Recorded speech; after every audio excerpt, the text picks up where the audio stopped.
आगामी विधानसभा निवडणुकीमध्ये आरपीआय मधला राजेंद्र गवई गट राज्यात 100 जागांवर उमेदवार उभे करणार आहे।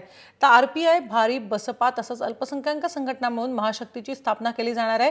यासाठी राजेंद्र गवई यांनी पुढाकार घेतला असून प्रकाश आंबेडकर यांच्यासोबत चर्चा झाल्याचं गवई यांनी अमरावतीमधल्या पत्रकार परिषदेत सांगितलं। रिपब्लिकन पार्टी ऑफ इंडिया 100 जागा लढवणार आहे, तरी 188 जागा शिल्लक राहतात।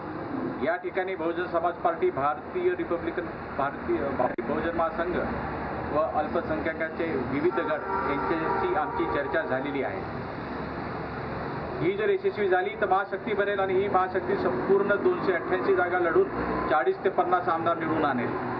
असं जर घडलं नाही, कोणतीच युती झाली नाही, तरी स्वबळावरती आम्ही 100 जागा लढू, किमान कमीत कमी 9 जागा निवडून आणू किंवा 18 ते 20 लाख मतं घेऊ आणि आमच्या पक्षाचं रिकग्निशन वापस आणू।